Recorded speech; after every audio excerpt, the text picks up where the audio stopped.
Fog Wrestling, back again with your Aew Dynamite 17th of May 2023, and that's as energetic as this review's going to get.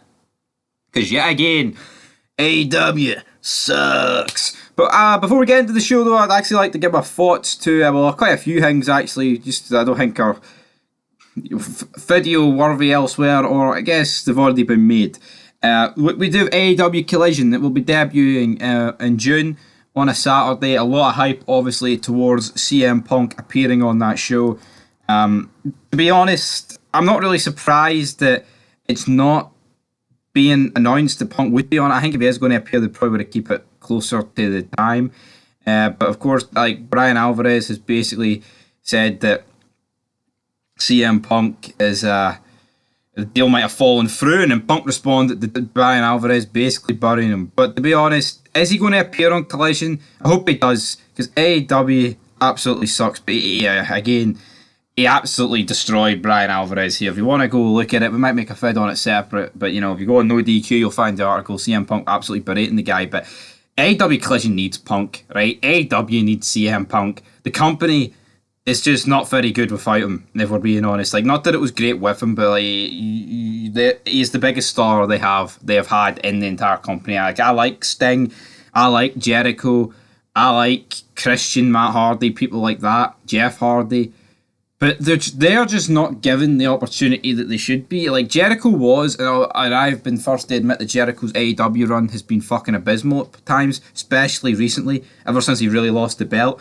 But Punk is like one of the last few stars that wrestling has actually genuinely created. So get the belt back on him and get him back. But he can't work with the Young Bucks. Well, Kenny Omega said after this show that maybe the Elite could put their differences to one side. Who knows? Also, in other news, superstar Billy Graham has sadly passed away. And personally, I never watched any of his stuff. I know apparently Ric Flair and Hulk Hogan stole a lot of stuff from him, or whatever, or took a lot of stuff from him. But if we're being honest, the guy's nowhere near the same fucking league of Ric Flair and Hulk Hogan. That's just the reality of it. Is he better than a lot of guys? Hell yeah, but I don't think he's anywhere near that category. And anyone else suggesting that is just using it because he died. But anyway, let's get stuck in to AEW Dynamite. We kick off the show with Wardlow, and you have to be honest with AEW. Like, in WWE, it's like, it is the main eventers that kick off the show. Unless, you know, you get like Sami Zayn or Kevin Owens, who, I mean, they kind of push as main eventers because they went up against the Bloodline. And also, it's kind of like when Brock or Reigns ain't there. But in WWE, the norm is to kick off the show and end the show with your main eventers. But in AEW, they literally just kick off shows whatever way they want to. Because Wardlow comes out, says that Christian Cage made up a lot of promises last week, and he says, well, can you follow through with them, big man? Christian Cage and Luchasaurus come down to the ring, and then basically we get Wardlow grabbing Christian by the throat, and then Luchasaurus, damn it, comes in, decks Wardlow. Christian Cage then boots him in the balls, and then we get a kill switch onto the ladder via Christian kill switch to Wardlow from Christian Cage, and we finally getting Christian Cage in a fucking wrestling capacity. Seems like he's been walking about with this sling/arm injury for about 2 years now, and I'm happy that we're actually able to move on. Up next we have the AEW International Champion Orange Cassidy and Darby Allin taking on Big Bill. Big Bill. Big Bill. There was near spot in this match where the Lee get suplexed off the top rope, and damn, it was almost a broken neck, man. Almost a broken neck. But yeah, Darby Allin and the other guy, freshly squeezed Orange Cassidy, win this match here. And apparently, he did a side headlock takedown, and that was, he was sending a message to MJF. Damn, holy moly. Backstage, we've got the Young Bucks being queried about Kenny Omega's condition. But the Blackpool Combat Club, out of nowhere, throw a beat down on the Young Bucks. They do like throw their luggage at them, but man, I wish the Young Bucks would take their luggage and go home, because I'm just not a fan of them, man. They absolutely suck. Renee Paquette is backstage with Arn Anderson, asking Wardlow what he's prepared to do. He says he's going to pull at the stops, and then he challenges Christian to a ladder match at Double or Nothing. which, yeah, I guess is a bit intriguing because you're getting Christian Cage in a ladder match, but at the same time, yeah, I don't understand what's going on here. And then, like, we've got a commercial break apparently. Renee Paquette grabs a hold of Orange Cassidy and says that if Kyle Fletcher wants a match for the international title, he should go find Tony Khan. Well, what? I don't know who Kyle Fletcher is, but apparently he should go find Tony Khan. I mean, again, Tony Khan's a mark. I'm not Shane. I'm not Shane. See that, man? Tony Khan needed a shot for that because that was fucking horrendous. The Spanish God, Sammy Guevara, is taking on Exodus Prime in this match. I just do not give a fucking shite about this. He beats him in about 4 seconds and then says, yep, you know what? I've made a lot of mistakes, but like the right place to make them right is Las Vegas. So on May 28th, I am going to shut up all the naysayers. Aye, mate, you couldn't tie your own fucking shoelaces, my friend. But then, let's see what happens. And then we have Jeff Jarrett, Sonjay Dutt, Jay Lethal are making themselves way to the ring. But then we've got an almighty goddamn. Basically, this brawl ends up in the ring, and essentially, I thought we were getting like a massive title match here, and I thought the Jeff Jarrett and Jay Lethal were going to win the belts or something, because, you know, kind of out of touch with the old AEW mold player. But then, out of nowhere, we get Karen Jarrett, and guess what? I think this is her debut in AEW. It might be. It doesn't really matter, but they still do the same thing here that they do in WWE of we can't touch the women, so we'll just let ourselves get killed or battered or lose fucking titles because we can't even move them up the road. Honestly, man, absolutely embarrassing. We have Darby Allin getting interviewed backstage. Sammy Guevara interrupts and says that he's not lying down for Max. He's not going to make it easy for anybody. And he says, may the best man win. And then Darby Allin and him fist pump. I don't even know, man. That's 4 corners. Who actually gives a fuck? We have them, Dr. Britt Baker and Hikaru Shida taking on the Outcasts. Ruby Soho and Toni Storm with Saraya in their corner. I just do not give a shit, to be honest.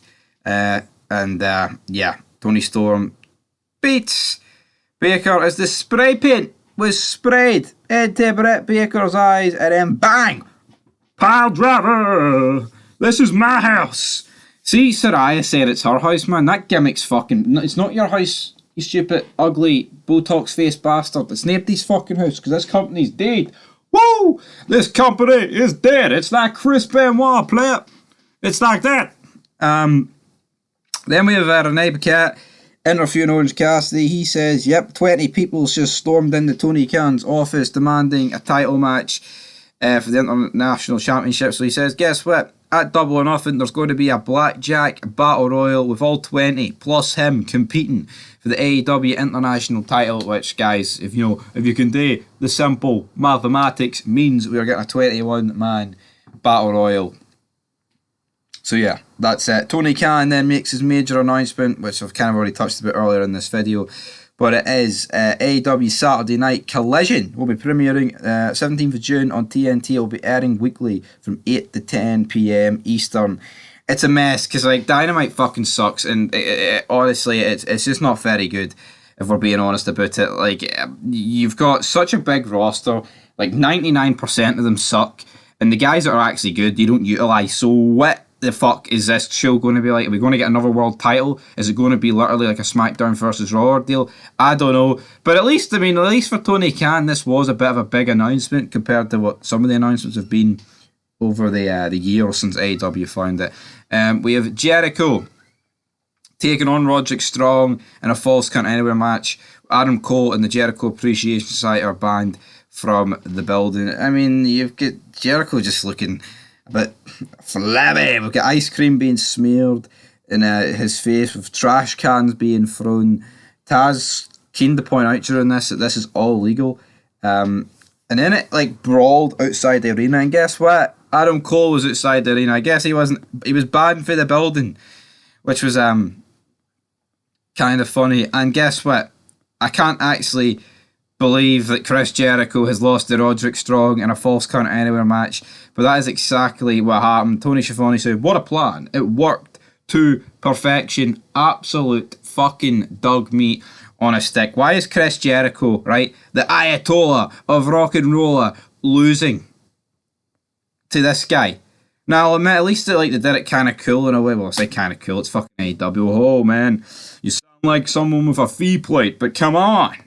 This absolutely fucking sucked. Come on, guys. Let's do the math. If you can't do the math, Chris Jericho should not be losing to Roderick Strong. I don't give a shit what anybody says, but guess what? He did lose. And I guess we've got to kind of move on for that fact. But we have Lafacon. Some guy...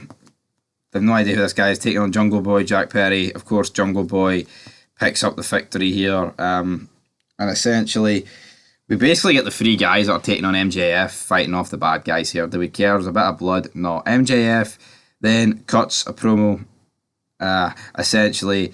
Or does he? Because he just slaps the microphone over hand and storms off. So who knows what's going to happen. And then after commercial break, Renee Paquette was backstage with Tony Storm. And guess what? Jamie Hayter is putting the title on the line against her Double or Nothing, apparently. But it's been a fair time. You made it to this part of the show. We've got Ricky Starks taking on Absolute Switchblade Juice Robinson, who honestly gives a fucking shite, man. This feud is so dead. I don't even care who won this match. Honestly, I do not get it.